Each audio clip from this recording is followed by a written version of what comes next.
ఉన్న బంగారాన్ని విడిపించి ఆ రోజు ఆన్లైన్ రేటుకే మేము కొంటాం. Sharma gold company. నమస్కారం, వెల్కమ్ టు సుమన్ టీవీ. నేను గీతాంజలి. 2025వ సంవత్సరం వచ్చేసింది. మరి ద్వాదశ రాశుల్లో జన్మించిన వారి జాతక ఫలితాలు ఏ విధంగా ఉండబోతున్నాయి? మెరుగైన ఫలితాల కొరకు ఎటువంటి పరిహారాలు వారు చేసుకోవాలి? మంచిగా ఉన్న రాశులు ఏవి, అంటే మంచి ఫలితాలను ఇచ్చేటువంటి రాశులు ఏ ఉన్నాయి, అలాగే చెడు ఫలితాలు ఏ రాశులు వారు అందుకోబోతున్నారు, ఈ వివరాలన్నీ ఇవాళ వీడియోలో నేను మీకు వివరిస్తాను. వివరించేందుకు ప్రస్తుతం మనతో పాటు ఉన్నారు ప్రముఖ జ్యోతిషులు బ్రహ్మశ్రీ నందిబట్ల శ్రీహరి శర్మ గురువు గారు. వారితో మాట్లాడదాం. గురుగారు నమస్కారం అండి. వాగర్థ వివ సంపృక్తౌ వాగర్థ ప్రతిపత్తయే జగతః పితరౌ వందే పార్వతీ పరమేశ్వరౌ. సదాశివ సమారంభాం శంకరాచార్య మధ్యమాం అస్మదాచార్య పర్యంతం వందే గురు పరంపరాం. ఆదిత్యాయ చ సోమాయ మంగళాయ బుధాయ చ గురు శుక్ర శనిభ్యశ్చ రాహవే కేతవే నమః. శృంగేరి జగద్గురు పీఠాధిపతులకి, కంచి పీఠాధిపతులకి నమస్కారములు తెలియజేసుకుంటూ కార్యక్రమాన్ని ప్రారంభిద్దాం. వీక్షించేటువంటి సుమన్ టీవీ ప్రేక్షకులకి గమనిక, ఇప్పుడు మనం చెప్పుకోబోయేటువంటి రాశి ఫలాలు ఏవైతే ఉన్నాయో అవన్నీ కూడా ఆంగ్ల నూతన సంవత్సర గమనాన్ని దృష్టిలో పెట్టుకుని జనవరి 1వ తారీఖు నుంచి డిసెంబర్ 31వ తారీఖు వరకు మాత్రమే ఉన్నటువంటి గ్రహాల స్థితిగతులను బట్టి వివిధ రాశుల వారికి ఏ విధంగా ఉండబోతుందో తెలుసుకుందాం. మనకు సాంప్రదాయానుసారంగా వచ్చేటువంటి ఉగాది నుంచి ప్రారంభమయ్యే రాశి ఫలితాలని, అనగా వచ్చే విశ్వావసునామ సంవత్సరానికి సంబంధించి ఉగాది ప్రారంభమయ్యడానికి అంటే ముందుగా మళ్ళీ ఆ యొక్క ఉగాది సందర్భంగా మళ్ళీ వివిధ రాశుల వారికి సంబంధించి రాశుల ఫలితాలు ఇవ్వడానికి ప్రయత్నం చేస్తాను. కాబట్టి ఇటువంటి దాంట్లో ప్రపంచమంతా అంగీకరిస్తున్నటువంటిది 2025 నూతన సంవత్సరం. అదేవిధంగా మనము కూడా ఆంగ్ల నూతన సంవత్సరం అనేటువంటి భావనతో ఈ యొక్క కార్యక్రమం చేస్తున్నాం. అదే ఉగాది నాడైతే మార్చి 29వ తారీఖు నుంచి మళ్ళీ 2026-28 వరకు ఉండేటువంటి గమనం వరకు ఉండేది చెప్పేటువంటిది. అవి మనం మరియు వీడియోలో తెలియజేసుకుందాం.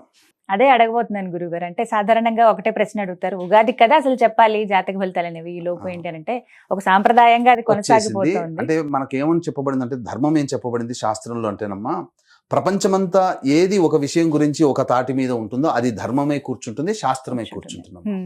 ఇక మరి ద్వాదశ రాశుల వారి జాతక ఫలితాలు తెలుసుకుందాం. ముందుగా గ్రహస్థితులు ఏ విధంగా ఉన్నాయో తెలియచేస్తారా? జనవరి 1, 2025 నుంచి. ఇక గ్రహస్థితిలోకి గనక గమనించుకున్నట్లయితే ముఖ్యంగా గురువు 9th మే వరకు కూడాను ఈ వృషభ రాశిలో సంచారం చేస్తున్నాడు. 9th మే నుంచి మిథున రాశిలోకి సంచారం, 9th మే నుంచి సెప్టెంబర్ 27వ తారీఖు వరకు. ఇక సెప్టెంబర్ 28 నుంచి నవంబర్ 11వ తారీఖు వరకు కర్కాటక రాశిలో. ఇక నవంబర్ 12వ తారీఖు నుంచి డిసెంబర్ 28 వరకు కర్కాటక రాశిలోనే వక్రీకరించే స్థితి పొంది ఉండడం. ఇక శని భగవాన్ల వారిని కనుక చూసుకున్నట్లయితే 15 ఏప్రిల్ వరకు కుంభరాశిలో సంచారం చేస్తున్నారు. 16 ఏప్రిల్ నుంచి అక్టోబర్ 9వ తారీఖు వరకు మీనరాశిలో సంచారం. ఈ మధ్య కాలంలో జూలై 8వ తారీఖు నుంచి వక్రీకరించి మీనరాశిలోనే సంచారం చేస్తున్నాడు.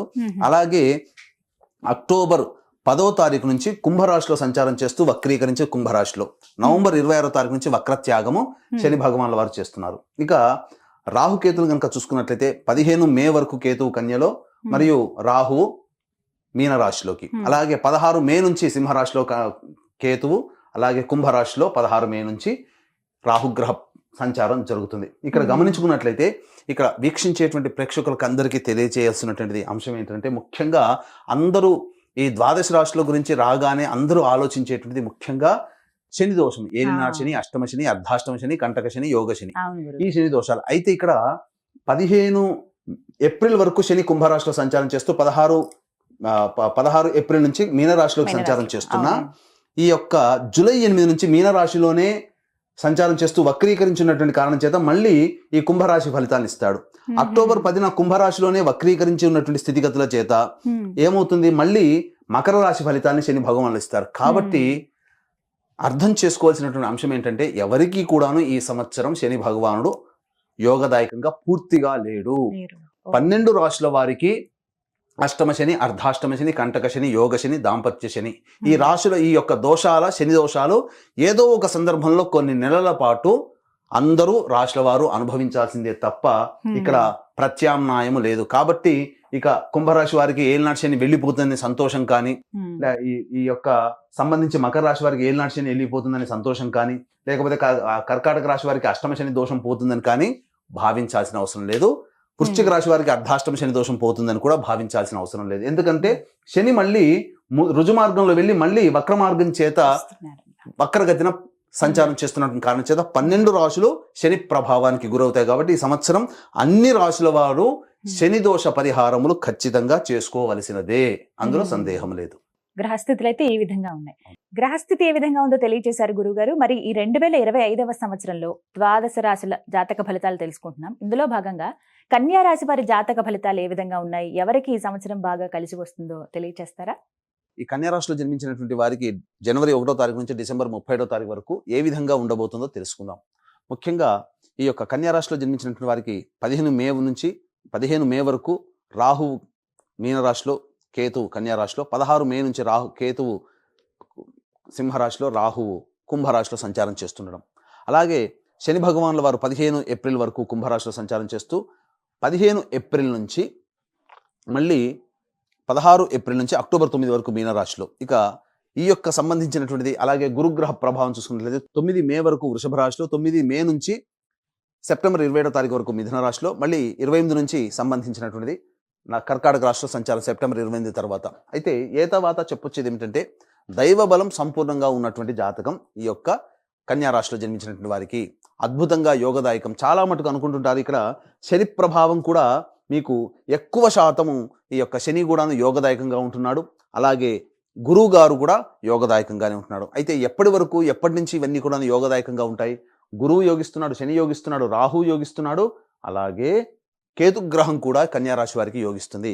ఇక ఈ సంబంధించినటువంటి రాశిలో జన్మించినటువంటి వారికి ప్రధానంగా చూసుకున్నట్లయితే 30 మార్చి వరకు గురువు మిథున రాశిలో సంచారం చేస్తూ వక్రీకరించి ఉండడం. కాబట్టి జనవరి 1 నుంచి మార్చి 30 వరకు కాస్త అనారోగ్య సమస్యలు ఎక్కువగా ఉండడము, చీటికి మాటికి చికాకులు ఎక్కువగా ఉండడము, చేస్తున్నటువంటి ప్రయత్నాల్లో కొన్ని ఆటంకాలు డిలే అవుతుండడము, ఇవన్నీ కొంత ఇబ్బందికర పరిస్థితులుగా 30 మార్చి వరకు ఉంటుంది. ఇక 30 మార్చి నుంచి 9 మే వరకు గురువు వృషభ రాశిలో, తదనంతరం 9 మే నుంచి సెప్టెంబర్ 27వ తారీఖు వరకు గొప్పదైనటువంటి దశమస్థానంలో సంచారం చేస్తున్నాం. కాబట్టి ఇక 1 ఏప్రిల్ నుంచి ఇక పూర్తిగా డిసెంబర్ వరకు కూడా ఏ రకమైనటువంటి ఇబ్బందులు లేనటువంటి జీవితం ఈ యొక్క కన్యా రాశిలో వారికి ఉండబోతుంది. ఇక శని ప్రభావం కనుక చూసుకున్నట్లయితే 15 ఏప్రిల్ వరకు శని యోగదాయకంగా ఉంటున్నాడు. కాబట్టి ఇక్కడ గురువు గారు సరిగ్గా లేకపోయినా శని కవర్ చేయబోతున్నాడు. కాబట్టి మీకు పెద్దల సహాయ సహకారం లేకపోయినా కింది స్థాయి వాళ్ళ యొక్క సహాయ సహకారం ఉండడం వల్ల మీరు అనుకున్నటువంటి పనులు శని దగ్గరుండి జరిపిస్తాడు. ఇక 15 ఏప్రిల్ తర్వాత 16 ఏప్రిల్ నుంచి మీనరాశిలోకి సంచారం చేస్తున్నప్పటికీ సప్తమ శని ప్రభావం ఉన్నప్పటికీ ఏమవుతుంది? కొంత యోగదాయకంగా ఉంటుంది. వివాహం కావాల్సినటువంటి అబ్బాయిలకి అమ్మాయిలకి సంబంధించి 16 ఏప్రిల్ నుంచి యోగదాయకంగా మారబోతుంది. వివాహానికి సంబంధించినటువంటి సమస్యలు తొలగిపోతాయి. ఇక అన్నిటికంటే ప్రధానంగా జూలై 8వ తారీఖు నుంచి మళ్ళీ వక్రీకరించి కుంభరాశి ఫలితాలను ఇవ్వడము, అలాగే ఈ యొక్క అక్టోబర్ 10వ తారీఖు నుంచి మళ్ళీ కుంభరాశిలోనే వక్రీకరించే స్థితి పొంది ఉండడం, ఇక్కడ మళ్ళీ మకర రాశి ఫలితాలు. కాబట్టి శని భగవానుల వారు 15 ఏప్రిల్ వరకు, మళ్ళీ జూలై 8 నుంచి అక్టోబర్ 10 వరకు విపరీత రాజయోగాన్ని కలగచేస్తున్నాడు. కాబట్టి ఇబ్బంది పడాల్సినటువంటి అవసరం లేదు. ఇక అన్నిటికంటే ప్రధానంగా 16 మే నుంచి రాహు కూడాను షష్టమ స్థాన స్థితిగతులు ఉన్నటువంటి కారణం చేత మీకు ప్రధానంగా ఆకస్మికమైనటువంటి ధన ప్రాప్తి మీకు లభించబోతుంది. అంటే మీరు ఊహించరు ఇంత సంపాదన మనకు ఉంటుందా అని. ఎప్పటి నుంచి? 16 మే నుంచి చూసుకున్నట్లయితే ప్రధానంగా ఈ 16 మేలో రాహు ఇక్కడ ఉన్నాడు.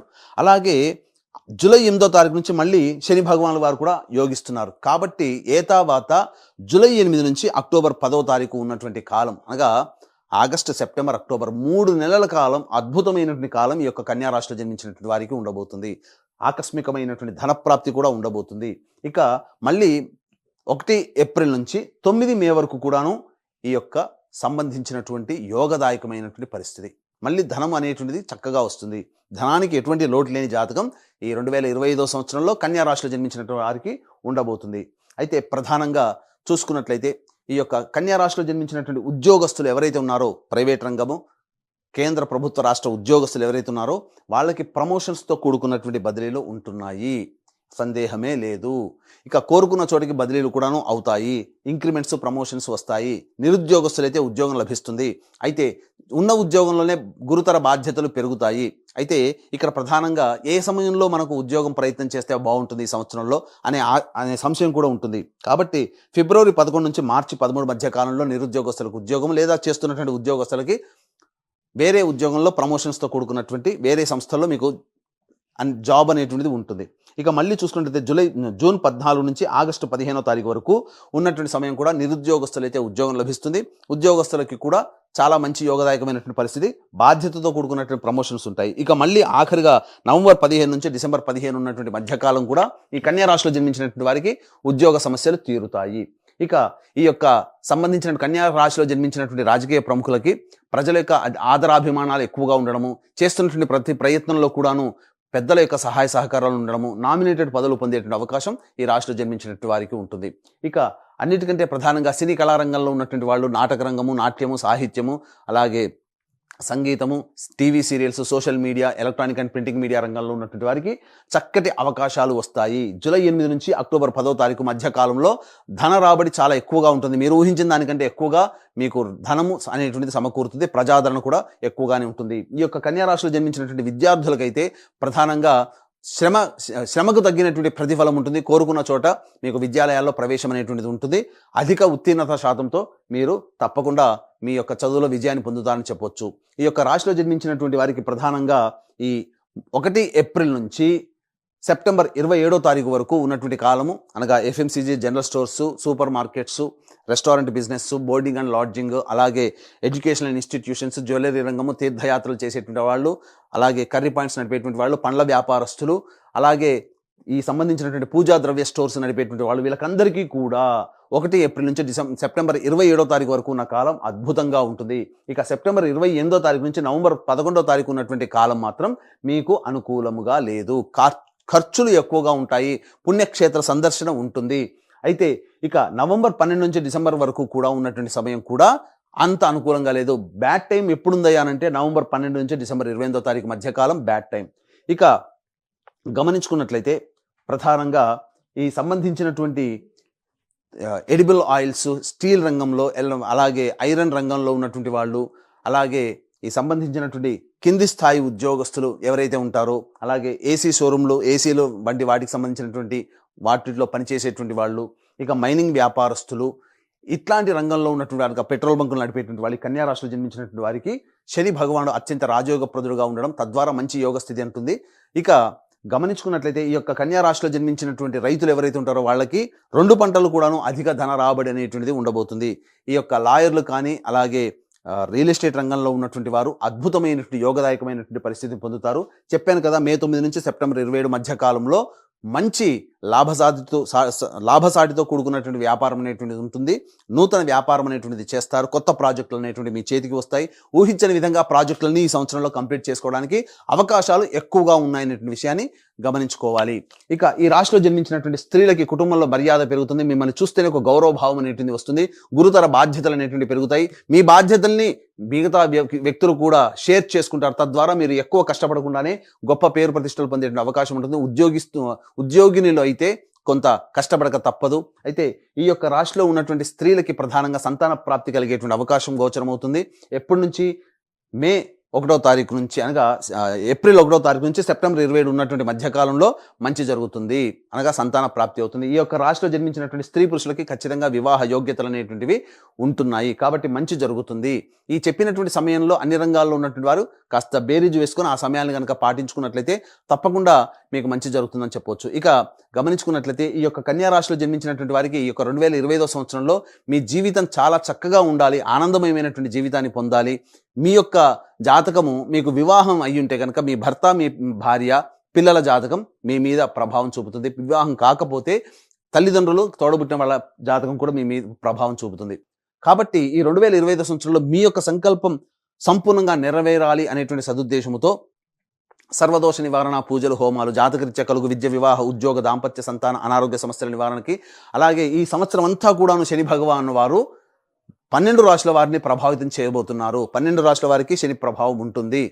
అయితే ఈ యొక్క సంబంధించినటువంటి దోష నివారణార్థమే సర్వదోష నివారణ పూజల, హోమాలు ప్రతి నెల ఒక్కొక్క పుణ్యక్షేత్రంలో ఈ 2025 సంవత్సరం అంతా కూడా మీ కుటుంబ సభ్యుల గోతనామాలతో చేయించడం జరుగుతుంది.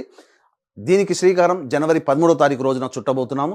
తద్వారా మీకు అన్నీ కూడాను మీ కుటుంబ సభ్యుల అందరి గోతనామాలతో ఈ యొక్క సర్వదోష నివారణ పూజల, హోమాలు ప్రతి నెల జరిపించడం జరుగుతుంది. అలాగే తండ్రి వైపు, భర్త వైపు 6 తరాలు, భార్య వైపు, తల్లి వైపు 3 తరాల్లో కుటుంబంలో ఏమైనా దుర్మరణాలు ఉన్నా, అలాగే మీ కుటుంబ సభ్యులు 60 సంవత్సరాల లోపల liver problem, kidney problem, cancer రోగాలతో మరణించిన లేదా 60 సంవత్సరాల లోపల ఏ విధంగా చనిపోయినా వాటిని పితృదోషం అంటారు. ఇట్టి పితృదోష నివారణకి పీఠం ఆధ్వర్యంలో ప్రతి నెల ఈ పితృదోష నివారణ కార్యక్రమాలు అనేటివి చేయించడం జరుగుతుంది. ఇక గమనించుకున్నట్లయితే సర్వే సర్వత్రా మీకు మంచి జరగాలనే సదుద్దేశంతో ఈ కార్యక్రమాలు చేయించడం జరుగుతుంది. మరి కన్యా రాశి వారు మెరుగైన ఫలితాలు పొందాలంటే గనక వారు ఎటువంటి పరిహారాలు చేసుకోవాలంటారు? ఈ యొక్క కన్యా రాశిలో జన్మించినటువంటి వారికి 2025 సంవత్సరంలో సమస్యలు తీరిపోవాలి అని అనుకుంటే ప్రధానంగా పౌర్ణమి రోజున గురు చరిత్ర పారాయణం ప్రారంభం చేయండి. పౌర్ణమి రోజున పూర్తి చేయండి, ప్రారంభించి పూర్తి చేయండి. ఇది చాలండి. ప్రతి నెల ఇది చేసుకుంటే మీకున్నటువంటి సర్వ సమస్యలు కూడా తొలగిపోతాయి. వీలు కుదిరినప్పుడల్లా శివాలయ సందర్శనం చేసుకోవడం ద్వారా మీకు మంచి జరుగుతుందని చెప్పవచ్చు. ఇక చెప్పినటువంటి విషయాల కంటే ఇంకా విభిన్నంగా మీ జీవితం ఉందంటే మీ యొక్క జన్మజాతకంలోని నడుస్తున్నటువంటి గ్రహ దశాంతర దశల ప్రభావాలు. కావున దగ్గరలోని మంచి ఉపాసనాపరులైనటువంటి జ్యోతిష్యుని సంప్రదించి వారి సలహాలు సూచనలు కనుక పాటించినట్లయితే మరింత మెరుగైనటువంటి జీవితాన్ని పొందుతారని ఆశిస్తూ సర్వం శ్రీ ఉమామహేశ్వర పరబ్రహ్మార్పణమస్తు. చాలా చక్కగా వివరించారు గురుగారు. ధన్యవాదాలండి.